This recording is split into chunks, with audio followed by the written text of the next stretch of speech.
총서. 인간은 누구나 불행을 물리치고 행복을 찾아 이루려고 몸부림치고 있다.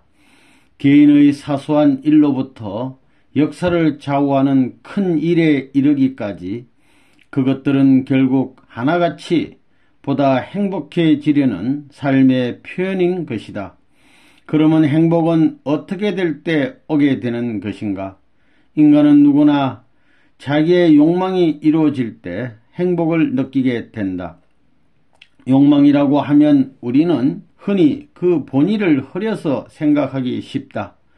그것은 그 욕망이 선보다도 악으로 나아가기 쉬운 생활 환경 가운데서 우리가 살고 있기 때문이다. 그러나 불의를 맺는 욕망은 어디까지나 인간의 본심에서 나오는 것은 아니다. 인간의 본심은 이러한 욕망이 자신을 불행으로 이끌어 간다는 것을 잘 알고 있기 때문에 악을 지향하는 욕망을 물리치고 선을 추구하는 욕망을 따라 본심이 기뻐하는 행복을 찾으려고 필사적인 노력을 하고 있는 것이다. 이것이 바로 사망의 어둠을 헤치고 생명의 빛을 찾아 고달픈 길을 더듬고 있는 인생이다. 불의의 욕망을 따라가서 본심이 기뻐하는 행복을 누려본 사람이 어디에 있었던가? 인간은 누구나 그러한 욕망을 채울 때마다 양심의 가책을 받아 고민하게 된다. 자식에게 악을 가르치는 부모가 어디 있으며 제자에게 불의를 넣어주는 스승이 어디 있을 것인가? 악을 미워하고 선을 세우고자 하는 것은 누구나 다 가지고 있는 본심의 발로이다. 특히 이러한 본심이 지향하는 욕망을 따라 선을 이루려고 몸부림을 치는 것이 바로 도인들의 생활이지만 유사일에 그 본심대로만 살다 간 사람은 하나도 없는 것이다. 그러기에 성서에 의인은 없나니 하나도 없으며 깨닫는 자도 없고 하나님을 찾는 자도 없고 라고 하였으며, 또 인간의 이러한 참경에 직면하였던 바울은 내 속사람으로는 하나님의 법을 즐거워하되 내 지체 속에서 다른 한 법이 내 마음의 법과 싸워 내 지체 속에 있는 죄의 법 아래로 나를 사로잡아 오는 것을 보는도다. 오호라, 나는 곤고한 사람이로다 라고 개탄하였던 것이다. 이제 우리는 여기에서 선의 욕망을 성취하려는 본심의 지향성과 이에 반하여 악의 욕망을 달성하려는 사심의 지향성이 동일한 객체 속에서 각기 상반된 목적을 앞세우고 치열한 싸움을 하고 있는 인간의 모순성을 발견하게 되었다. 존재하는 것은 무엇이든지 그 자체 내에 모순성을 갖게 될 때는 파멸된다. 따라서 이와 같이 모순성을 가지게 된 인간 자체는 바로 파멸 상태에 놓여 있는 것이다. 그런데 이러한 인간의 모순성은 당초 태어날 때부터 가지고 있었을 리는 만무하다. 왜냐하면 어떠한 존재도 모순성을 내포하고서 생성할 수는 없기 때문이다. 그러므로 인간이 생겨나기 전부터 이러한 모순성을 내포한 운명적인 존재였다면 애당초 생겨날 수도 없었을 것이다. 따라서 인간이 가지고 있는 그러한 모순성은 후천적인 것이라고 볼 수밖에 없는 것이다. 인간의 이러한 파멸 상태를 일러 기독교에서는 타락이라고 한다. 이런 관점에서 볼 때 우리는 인간이 타락되었다는 결론에 이르게 되며 누구도 이것을 반박할 여지가 없을 것이다.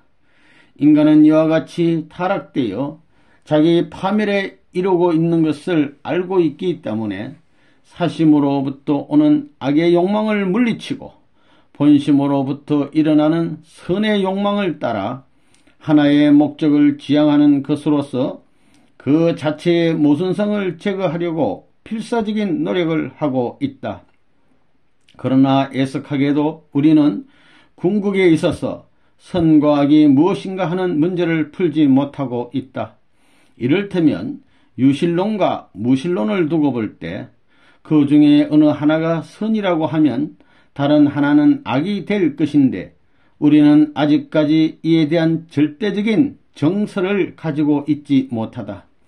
더구나 인간들은 선의 욕망을 일으키는 본심이 무엇이고 이 본심을 반하여 악의 욕망을 일으키는 사심은 어디로부터 온 것이며 인간으로 하여금 이러한 모순성을 갖게 하여 파멸을 초래케 한 근본 원인은 어디에 있는가 하는 것 등의 문제에 대해서는 전혀 모르고 있는 것이다. 그러므로 우리가 이제 악의 욕망을 물리치고 선의 욕망을 따라 본심이 지향하는 선의 생활을 하기 위하여는 이 무지를 완전히 극복함으로써 선악을 판별할 수 있어야 한다. 인간의 타락을 지적인 면에서 본다면 그것은 바로 인간이 무지에 떨어진 것을 의미한다. 그런데 인간은 마음과 몸의 내외 양면으로 되어 있기 때문에 지적인 면에 있어서도 내외 양면의 질을 가지고 있다. 따라서 무지에도 내적인 무지와 외적인 무지의 두 가지가 있게 된다. 내적인 무지란 종교적으로 말하면 영적인 무지를 말하는 것으로서 인간은 어디로부터 왔으며 생의 목적은 무엇이며 사후에는 어떻게 되는가, 그리고 내세와 하나님에 대한 존재 여부, 또 위에서도 말한 바와 같이 선과 악은 무엇인가 하는 문제 등에 대한 무지인 것이다. 그리고 외적인 무지란 인간의 육신을 비롯한 자연계에 대한 무지를 말하는 것으로서 모든 물질 세계의 근본은 무엇이며 그 모든 현상은 각각 어떠한 법칙에 의하여 일어나는가 하는 것 등에 대한 무지인 것이다. 인간은 유사일에 오늘에 이르기까지 쉬지 않고 무지에서 지혜로 극복하기 위하여 진리를 찾아 나왔다. 그리하여 내적인 무지에서 내적인 지혜로 극복하기 위하여 내적인 진리를 찾아 나온 것이 종교요, 외적인 무지에서 외적인 지혜로 극복하기 위하여 외적인 진리를 찾아 나온 것이 과학이다. 이와 같이 알고 보면 종교와 과학은 인생의 양면의 무지에서 양면의 지혜로 극복하기 위하여 양면의 진리를 찾아 나온 방편임을 알 수 있다. 그러므로 인간이 이 무지로부터 완전히 해방되어 가지고 본심의 욕망이 지향하는 선의 방향으로만 나아가 영원한 행복을 누리기 위하여는 종교와 과학이 통일된 하나의 과제로서 해결되어 내외의 양면의 진리가 상통하게 되지 않으면 안 된다. 인생의 실제에 있어서 인간이 밟아온 과정을 두 가지로 대별하여 본다면, 첫째는 물질로 된 이 결과의 세계에서 인생의 근본 문제를 해결하려는 길이다. 이러한 길을 지상으로 생각하고 걸어온 사람들은 극도로 발달된 과학 앞에 굴복하여 과학의 만능과 물질적인 행복을 자랑하고 있다. 그러나 인간은 과연 이러한 육신을 중심한 외적인 조건만으로 완전한 행복을 누릴 수 있을 것인가? 과학의 발달이 아무리 안락한 사회 환경을 이루고 그 속에서 아무리 부귀와 영화를 누린다 한들 그것으로서 어찌 속사람의 정신적인 욕구까지 근본적으로 만족시킬 수 있을 것인가? 육신의 낙을 즐기는 속인의 기쁨은 청빈을 즐기는 도인의 기쁨에 미칠 수 없으리라. 왕궁의 영화를 버리고 마음의 보금자리를 찾아 정처 없는 구도의 행각을 즐기는 것은 비단 석가뿐이 아닐 것이다. 사람에 있어서 마음이 있음으로써 온전한 사람이 되는 것과 같이 기쁨에 있어서도 마음의 기쁨이 있음으로써 비로소 몸의 기쁨도 온전한 것이 되는 것이다. 육신의 낙을 찾아 과학의 돛을 달고 물질 세계를 항해하는 사공이 있는가? 그가 이상하는 그 언덕에 닿아보라. 그곳이 바로 그 육신을 묻어야 할 뇌인 것을 알게 되리라. 그러면 이제 과학에 갈 곳은 어디일 것인가? 지금까지의 과학의 연구 대상은 내적인 원인의 세계가 아니고 외적인 결과의 세계였으며 본질의 세계가 아니고 현상의 세계였다. 그러나 오늘에 이르러 그의 대상은 외적이며 또한 결과적인 현상의 세계에서 내적이며 또한 원인적인 본질의 세계로 그 차원을 높이지 않을 수 없는 단계에 들어오고 있다. 그리하여 그 원인적인 심령 세계에 대한 논리, 즉 내적 진리가 없이는 결과적인 실체 세계에 대한 과학, 즉 외적 진리도 그 궁극적인 목적을 달성할 수는 없다고 하는 결론을 얻기에 이르렀다. 이제 과학의 돛을 달고 외적인 진리의 항해를 마친 사공이 또 하나의 종교의 돛을 달고 내적인 진리의 항해로 들어오게 될 때 비로소 그는 본심이 지향하는 이상향해로 항행할 수 있게 될 것이다. 인간이 발부한 과정의 그 둘째는 결과적인 현상 세계를 초월하여 원인적인 본질 세계에서 인생의 근본 문제를 해결하려는 것이다. 그런데 이 길을 밟아온 이제까지의 철학이나 종교가 많은 공헌을 한 것이 사실이지만 그 반면에 우리에게 너무나 많은 정신적인 짐을 지어주고 있는 것도 사실이다. 그리하여 역사상에 왔다간 모든 철인들과 성년들은 인생의 갈 길을 열어주려고 각각 당시대에 있어서 선구적인 계측의 길로 나섰던 것이었으나 그들이 해놓은 일들은 모두 오늘의 우리에게 더 무거운 짐이 되고 말았다. 이제 다시 냉철히 생각해보자. 어느 철인이 우리의 고민을 풀어주었으며 어느 성년이 인생과 우주의 근본 문제를 해결하여 우리의 갈 길을 뚜렷이 보여주었던가. 그들이 제시한 주의와 사상이란 것은 도리어 우리들이 해결하고 가야 할 잡다한 회의와 수많은 과제들을 제기해 놓은 데 지나지 않았던 것이다. 그리고 모든 종교가 어둠 속에서 헤매던 당시대의 많은 심령들에게 비춰주던 소생의 빛은 시대의 흐름과 더불어 어느덧 꺼져버리고 이제는 타다 남은 희미한 불똥만이 그들의 잔해를 드러내고 있다. 온 인류의 구원을 표방하고 2000년 역사의 소용돌이 속에서 성장하여 오늘의 세계적인 판도를 가지게 된 기독교의 역사를 들추어 보라. 로마 제국의 그 잔악무도한 박해 속에서도 오히려 힘찬 생명의 불길을 던져 로마인들로 하여금 돌아가신 예수님 앞에 무릎을 꿇게 하였던 기독 정신은 그 후에 어떻게 되었는가?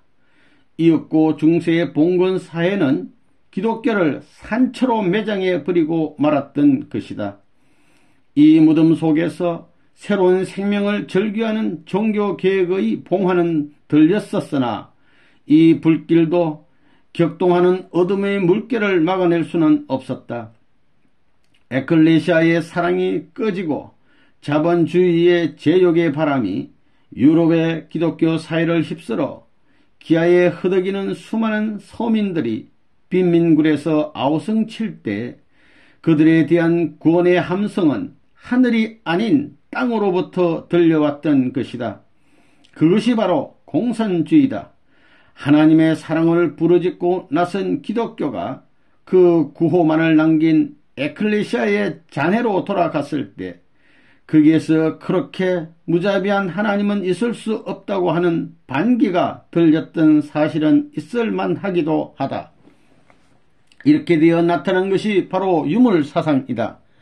그리하여 기독교 사회는 유물사상의 온상이 되었다.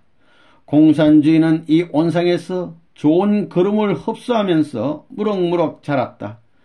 저들의 실천을 능가할 수 있는 능력을 잃어버렸고 저들의 이론을 극복할 수 있는 진리를 제시하지 못한 기독교는 저들이 바로 자기의 품속에서 싹두고 자라서 그 판도를 세계적으로 넓혀가는 것을 보면서도 속수무책이니 이 어찌 한심스러운 일이 아니겠는가.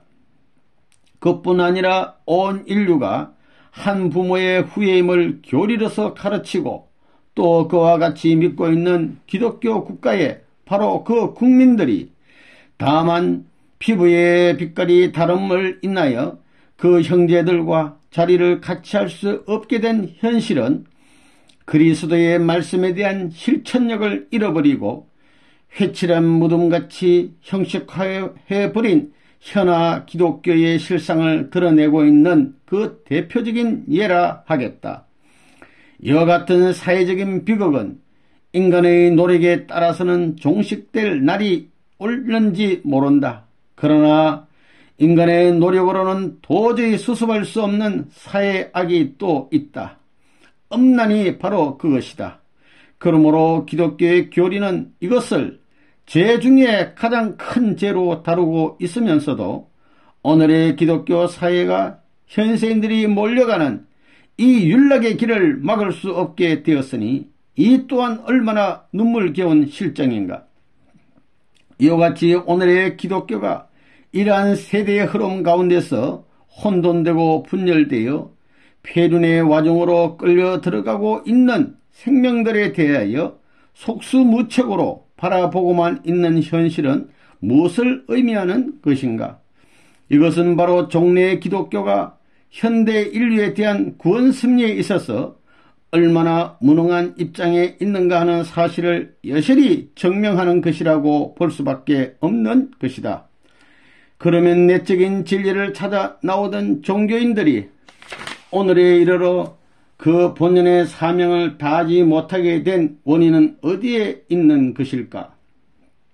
본질 세계와 현상 세계와의 관계는 비유컨대 마음과 몸의 관계와 같아서 원인적인 것과 결과적인 것, 내적인 것과 외적인 것, 그리고 주체적인 것과 대상적인 것의 관계를 가지고 있다. 마치 마음과 몸이 완전히 합해야만 완전한 인격을 이루는 것과 같이 본질과 현상의 두 세계도 완전히 합치되어야만 이상 세계를 이룰 수 있는 것이다. 그러므로 마치 마음과 몸이 그러하듯이 본질 세계를 떠난 현상 세계가 있을 수 없고 현상 세계를 떠난 본질 세계도 있을 수 없는 것이다. 따라서 현실을 떠난 내세는 있을 수 없는 것이므로 진정한 육신의 행복이 없이 그의 심령적인 기쁨도 있을 수 없다. 그런데 지금까지 종교는 내세를 찾기 위하여 현실을 부정하기에 필사적이었으며 심령적인 기쁨을 위하여 육신의 행복을 멸시하기에 몸부림쳐 왔다. 그러나 끊어버리려야 끊어버릴 수 없는 현실과 떼어버리려야 떼어버릴 수 없는 그림자처럼 따라다니는 육신적인 행복욕은 집요하게 도인들을 붙들어 온해의 골짜기로 몰아가고 있다. 우리는 여기에서 종교인들의 도의 생활에도 이러한 모순성이 있는 것을 발견하였다. 이 모순성을 내포한 도인 생활의 파멸, 이것이 바로 오늘의 종교인들의 생태인 것이다. 이와 같이 자가 당착을 타개하지 못하고 있는 데에 현대의 종교가 무희화한 주요한 원인이 있는 것이다. 이제 종교가 이와 같은 운명의 길을 가게 된 또 하나의 주요한 원인이 있다. 즉 과학의 발달에 따라 인간의 지성이 최고도로 개발된 나머지 현대인은 모든 사물에 대한 과학적인 인식을 필요로 하고 있음에도 불구하고 구태여연한 종교의 교리는 그의 과학적인 해명이 전적으로 결여되어 있다는 사실이다. 즉 위에서 이미 언급한 바 내적인 진리와 외적인 진리가 서로 일치된 해명을 가지지 못한데 그 원인이 있는 것이다. 종교의 궁극적인 목적은 먼저 마음으로 믿고 그것을 실천함으로써 달성되는 것이다. 그런데 그 믿음은 알미 없이는 생길 수 없다. 우리가 경서를 연구하는 것도 결국은 진리를 알아서 믿음을 세우기 위함이요, 예수님이 오셔서 이적과 기사를 행하심도 그가 메시아됨을 알려서 믿게 하기 위함이었던 것이다.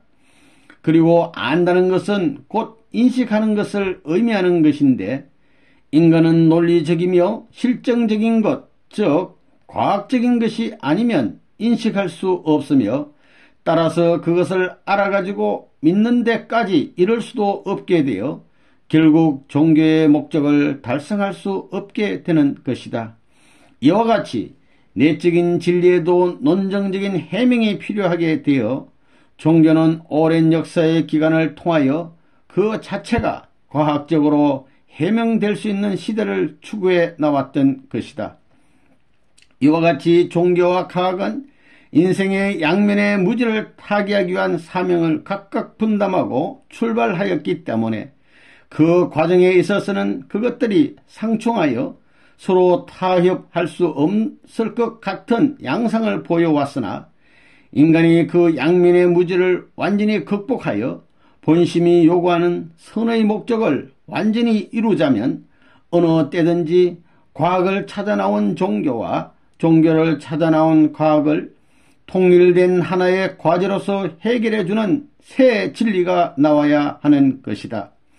새 진리가 나와야 한다는 주장은 종교인들, 특히 기독교 신도들에게는 못마땅하게 생각될는지도 모른다. 왜냐하면 그들은 그들이 가지고 있는 경서가 이미 그것만으로서 완전 무결한 것이라고 생각하고 있기 때문이다. 물론 진리는 유일하고 영원불변하며 절대적이다. 그러나 경서란 진리 자체가 아니고 진리를 가르쳐주는 하나의 교과서로서 시대의 흐름과 더불어 점차로 그 심령과 지능의 정도가 높아져 온 각 시대의 인간들에게 주어진 것이기 때문에 그 진리를 가르쳐주는 범위나 그것을 표현하는 정도와 방법에 있어서는 시대를 따라서 달리하지 않을 수 없는 것이다. 그러므로 우리는 이러한 성격을 띠고 있는 교과서마저 절대시해서는 아니 되는 것이다. 위에서 이미 언급한 바와 같이 인간이 그 본심의 지향성에 의하여 하나님을 찾아 선의 목적을 이루는 데 필요한 방편으로 나오게 된 것이 종교이기 때문에 모든 종교의 목적은 동일한 것에 있는 것이다.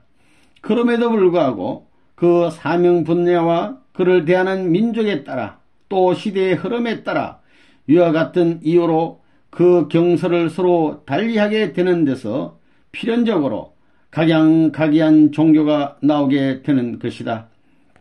그러므로 경서란 진리의 빛을 밝혀주는 등잔과 같아서 주의를 밝힌다는 사명은 동일하지만 보다 밝은 등불이 나올 때는 그것으로서 낡은 등잔의 사명은 끝나는 것이다.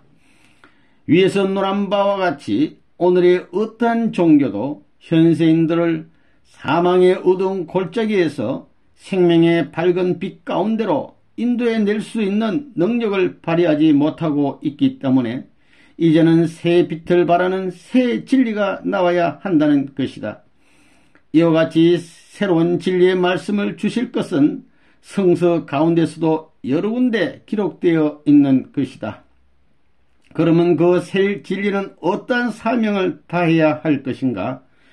이 진리는 위에서 이미 논술한 바 종교가 찾아 나온 내적 진리와 과학이 찾아 나온 외적 진리를 통일된 하나의 과제로서 해결해 줄 수 있는 것이기 때문에 모든 인간들을 내외 양면의 무지에서 내외 양면의 지혜로 완전히 극복할 수 있게 하여야 한다. 그러므로 타락 인간으로 하여금 사심이 지향하는 그 악의 길을 막고 본심이 추구하는 바를 따라 선의 목적을 이루게 함으로써 선악 양면의 지향성을 가지고 있는 인간의 모순성과 위에서 이미 논한 바 종교인들이 당면하고 있는 도의 생활의 모순성을 극복할 수 있어야 한다. 타락 인간에 있어 삶은 생명의 빛이요 또한 소생의 힘이 된다. 그리고 무지는 사망의 그늘이요 또한 파멸의 요소인 것이다. 무지에서는 어떠한 정수도 일어날 수 없으며 무지와 무정수에서는 어떠한 의지도 생길 수 없다. 이렇듯 인간에게서 지정의가 제9시를 못하게 될 때에는 그게 인간다운 인간의 생활이 있을 수 없는 것이다. 인간이 근본적으로 하나님을 떠나가지고는 살 수 없도록 지어졌다면 하나님에 대한 무지야말로 우리 인생을 얼마나 비참한 길로 몰아내고 있는 것인가. 그러나 하나님의 실제성에 대하여는 성서를 보아도 명확히 알 도리가 없다. 하물며 하나님의 심정에 대해서랴. 그러므로 이 새 진리는 하나님의 실제성에 관하여는 말할 것도 없고 하나님의 창조의 심정을 비롯하여 하나님 자신을 반역하는 타락 인간을 버리지 못하시고 유구한 역사의 기간을 두고 구원하시려고 애써 오신 애달픈 심정을 우리에게 알려줄 수 있어야 한다. 선과 악의 두 면을 지향하는 인간들의 상충적인 생활로서 형성되어 온 인류 역사는 그의 싸움으로 엮어져 내려왔다. 그 싸움은 바로 재물 빼앗기 싸움, 땅 빼앗기 싸움, 그리고 사람 빼앗기 싸움 등의 외적인 싸움이었다. 그러나 오늘날에 와서는 이러한 외적인 싸움은 점차로 종식되어 가고 있다. 그리하여 민족의 차별이 없이 한데 모여 한 국가를 이루고 이제는 도리어 전성 국가들이 식민지를 해방하고 그들에게 열강들과 동등한 권한을 부여하여 유엔의 회원 국가가 되게 함으로써 함께 세계 정부의 실현을 도모하고 있다. 뿐만 아니라 불구대천의 국제관계가 하나의 경제 문제를 중심하고 완화되어 더불어 하나의 공동시장 체제를 형성해 가고 있는 실정이다. 더구나 오늘날 문화면에서는 각 민족의 전통적인 이질성을 극복하고 동서양의 거리를 초월하여 아무런 끄리낌도 없이 서로 유통하고 있는 형편이다. 그러나 우리는 앞에서 피할 수 없는 마지막 싸움이 하나 남아있으니 그것이 바로 민주주의와 공산주의와의 내적인 이념의 싸움이다. 그들은 서로 무슨 무기를 마련하고 외적인 싸움을 겨루고 있으나 그 실은 내적인 이념의 싸움의 판가리를 하기 위함인 것이다. 이 최종적인 이념의 싸움에 누가 승리할 것인가 하는 것은 하나님의 실제를 믿고 있는 사람이라면 누구나 민주주의라고 대답할 것이다. 그러나 위에서 이미 논술한 바와 같이 오늘의 민주주의는 공산주의를 극복할 수 있는 아무런 이론도 실천력도 갖추지 못하고 있다. 그러므로 하나님의 구원 섭리가 완전히 이루어지려면 바로 이 새 진리가 지금까지 민주주의에게서 주창해 온 유심론을 새로운 차원으로 성화시켜 유물론을 흡수함으로써 온 인류를 새 세계로 옮겨 놓을 수 있어야 한다. 이와 같이 이 진리는 역사이리의 모든 주의나 사상은 물론 모든 종교까지도 하나의 길로 완전히 통일시킬 수 있어야 한다. 인간이 종교를 믿지 않으려는 것은 하나님의 실제와 내세의 실상을 알지 못하기 때문이다. 아무리 영적인 사실을 부인하는 사람이라 할지라도 그것들이 과학적으로 증명되기만 한다면 믿으려 하는 것이 인간의 본성이다. 뿐만 아니라 현실 세계에다 인생의 궁극적 목적을 세우고 나아가는 그 누구도 마침내 허물을 느끼지 않을 수 없게 되는 것은 역시 인간의 천성의 발로로서 피할 수 없는 일인 것이다. 그러므로 새 진리에 의하여 하나님을 알게 되고 영적인 사실에 부딪혀서 인생의 근본 목적을 현실 세계에다 둘 것이 아니라 영원한 세계에다 두고 가야 할 것임을 깨달을 때에는 누구나 이 한 길을 통하여 하나의 목적지에서 하나의 형제로서 만나지 않을 수 없게 되는 것이다. 그러면 온 인류가 하나의 진리에 의하여 하나의 형제로서 하나의 목적지에서 만나게 된다면 거기에서 이룩된 세계는 어떠한 세계일 것인가? 이 세계는 유구한 역사의 흐름을 따라 인생의 양면의 무지에서 헤어나리고 몸부림쳐온 인간들이 그 흑암으로부터 벗어나 새로운 진리의 빛 가운데서 함께 만나가지고 하나의 대가족을 이룬 세계이다. 그런데 진리의 목적이 선을 찾아 이루려는 데 있고 선의 본체가 바로 하나님이시므로 그 진리에 의하여 도달된 세계는 바로 하나님을 부모로 모시고 서로 형제애로 얽혀 사는 세계일 것이다. 자신의 이익을 위하여 이웃을 희생시킬 때에 느껴지는 불이한 만족감보다도 양심의 가책으로부터 오는 고통의 도가 더 크다는 것을 알게 될 때에는 결코 그 이웃을 해칠 수 없게 되는 것이 인간의 상정이다. 그러므로 사람이 그 마음의 깊은 곳으로부터 진정한 형제애가 솟구칠 때 도저히 그 이웃에 고통을 끼치는 행동을 할 수는 없는 것이다. 하물며 시간과 공간을 초월하여 자신의 일거일동을 살피시는 하나님이 부모가 되시어 서로 사랑하기를 바라고 계신다는 것을 실감하게 될 그 사이에 인간에 있었으랴. 그러므로 이 새 진리가 인류 죄악사를 청산한 새 역사의 시대에서 이루어 놓을 새 세계는 죄를 지으려야 지을 수 없는 세계인 것이다. 지금까지 하나님을 믿는 성도들이 범죄를 하게 되었던 것은 실상 하나님에 대한 그들의 신앙이 어디까지나 관념적이요 실감적이지 아니었기 때문이다. 하나님의 존재성을 실감하는 자리에서 범죄한 인간은 부득이 지옥으로 보내질 수밖에 없는 천법을 안다면 거기에서 누가 감히 죄를 범할 수 있을 것인가? 그러므로 죄 없는 세계를 천국이라 할진대 타락 인간이 오랜 역사의 기간을 두고 찾아 나온 이 세계야말로 바로 그 천국인 것이다. 그리고 이 천국은 지상의 현실 세계에서 이루어지는 것이므로 지상천국이 되는 것이다. 우리는 이제 여기에서 하나님의 구원 섭리의 궁극적인 목적이 지상천국을 이루시는 데 있다는 결론을 얻었다. 위에서 인간이 타락되었다는 사실과 이 타락은 인간이 생성된 이후에 되어진 것이 아닐 수 없다는 사실을 밝힌 바 있거니와 이제 하나님의 실제를 인정하는 입장에서 볼 때 인간 시조가 타락하기 이전 창조 본연의 세계에서 하나님이 이루려 하셨던 그 세계가 어떤 것이었던가 하는 데 대한 답은 너무도 자명하다.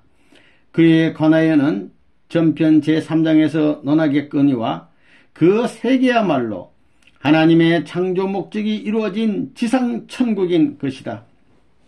그러나 인간은 타락됨으로 말미암아 이 세계를 이루지 못하고 죄악 세계를 이루어 무지에 떨어졌기 때문에 타락 인간은 오랜 역사의 기간을 두고 내외 양면의 진리를 더듬어 이 무지를 타개하면서 선을 지향하여 부단히 하나님의 창조 본연의 세계인 지상천국을 되찾아 나왔던 것이다.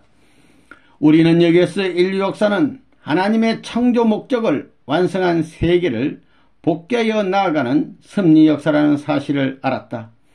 따라서 새 진리는 타락 인간을 그 창조 본연의 인간으로 돌아가게 하기 위하여 하나님이 인간을 비롯한 피조 세계를 창조하신 목적이 무엇이었던가 하는 것을 가르쳐 줌으로써 복귀 과정에 있는 타락 인간의 궁극적인 목적이 무엇인가를 알게 해야 된다. 그리고 인간은 과연 성서가 말하는 문자 그대로 선악과라는 과실을 따먹고 타락되었는가? 그렇지 않으면 타락된 원인은 어디에 있는가? 또 완전 완미하신 하나님이 어찌하여 타락될 가능성이 있는 인간을 창조하셨고 전지전능하신 하나님께서 그들이 타락되는 것을 아시면서도 그것을 막을 수 없었던 이유는 어디에 있었으며 더 나아가서 하나님은 왜 그 창조의 권능을 가지고 일시에 죄악 인간을 구원하지 못하시는가 하는 것 등 실로 오랜 역사의 기간을 두고 깊이 생각하는 사람들의 마음을 괴롭혀 온 모든 문제들을 완전히 풀어줄 수 있어야 한다. 우리가 비조세계에 비장되어 있는 과학성을 살펴볼 때 그것을 창조하신 하나님이야말로 과학의 근본이시기도 한 분이시라는 것을 미루어 알 수 있다. 그런데 인류 역사가 하나님의 창조 목적을 완성한 세계를 복귀하여 나아가는 승리의 역사임이 사실일진데 그와 같이 모든 법대의 주인이신 하나님이 이처럼 오랜 복귀 승리의 기간을 두시고 아무 계획도 없이 무질서하게 이 역사를 승리해 나오셨을 리는 없는 것이다.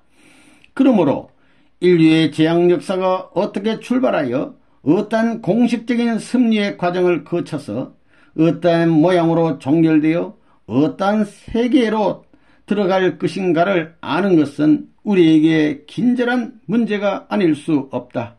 그러므로 이 새 진리는 이러한 근본 문제들을 하나도 빠짐없이 명백하게 풀어줄 수 있어야 한다.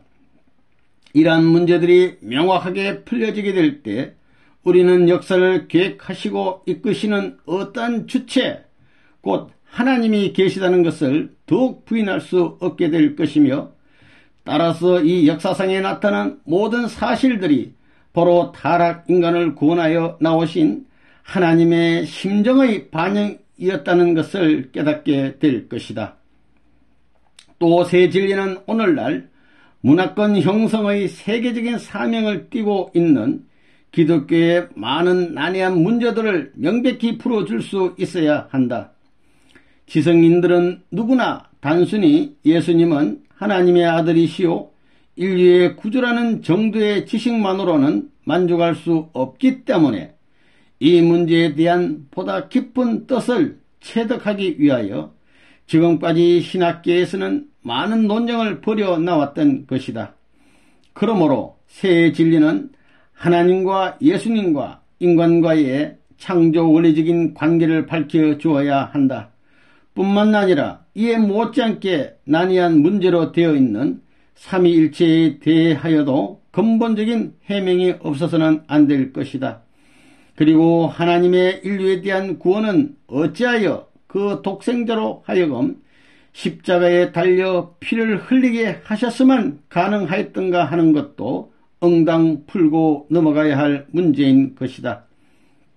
더 나아가서 예수님의 십자가의 대속으로 인하여 분명히 구속함을 받았다고 믿고 있는데도 불구하고 역사일의 어느 한 사람도 구주의 속죄가 필요 없이 천국 갈 수 있는 죄 없는 자녀를 낳아보지 못하였다는 사실은 그들이 중생한 후에도 여전히 원죄를 그 자녀들에게 유전하고 있다는 것을 증거하는 것이 아닐 것인가?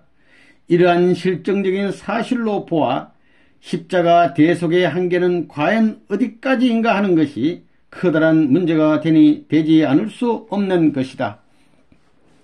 사실상 예수 이후 2000년 기독교 역사의 기간을 두고 예수님의 십자가의 피로서 완전히 사죄함을 받았다고 자부하는 신도들이 그 얼마나 많았던가.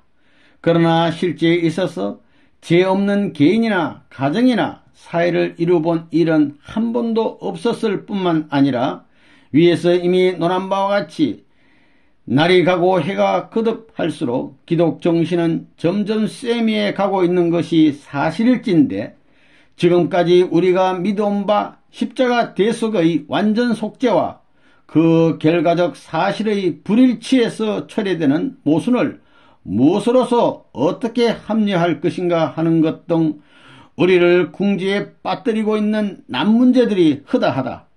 그러므로 우리가 고대하고 있는 새 진리는 이에 대한 해답도 명백히 해줄 수 있어야 한다.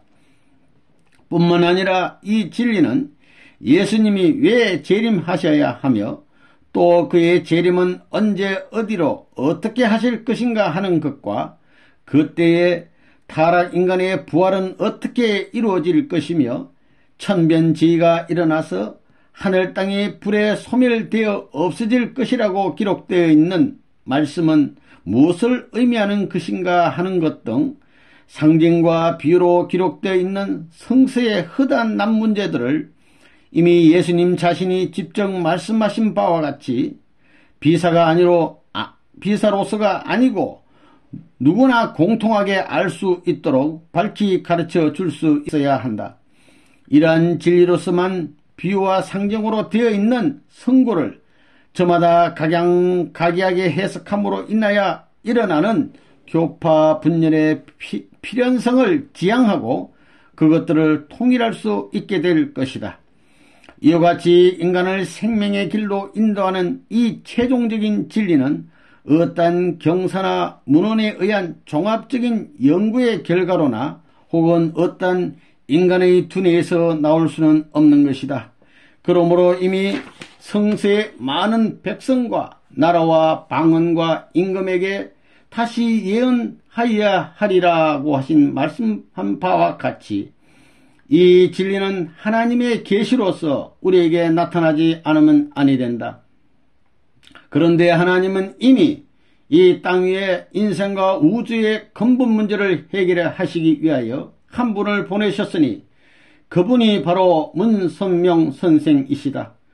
이분은 수십 성상을 두고 역사 이래 어느 누구도 상상조차 할 수 없었던 창망한 그 무용세계를 헤매시면서 하늘만이 기억하시는 진리 탐구에 피 어린 고난의 길을 걸으셨다. 인간으로서 걸어야 할 최대의 시련의 길을 다 걷지 않고는 인류를 구원할 수 있는 최종적인 진리를 찾을 수 없다는 원리를 아셨기에 선생은 혈혈단신으로 영계와 육계의 억만사탄과 싸워 승리하신 것이다. 그리하여 예수님을 비롯한 나군의 수많은 성현들과 자유로이 접촉하시며 엄밀히 하나님과 연교하는 가운데서 모든 천륜의 비밀을 밝혀내신 것이다. 여기에 발표하는 말씀은 바로 그 진리의 일부로서 이것은 지금까지 그의 제자들이 듣고 본 범위의 것을 수록한 데 불과한 것이다. 때가 이르는 대로 더 깊은 진리의 부분이 계속 발표될 것으로 믿고 고대하는 바이다. 어둠길을 헤매던 수많은 생명들이 세계의 도처에서 이 새로운 진리의 빛을 받아 소생해 가는 것을 볼 때마다 감격의 눈물을 금할 길이 없다. 어서속히 이 빛이 온 누리에 가득 차기를 기원하는 바이다.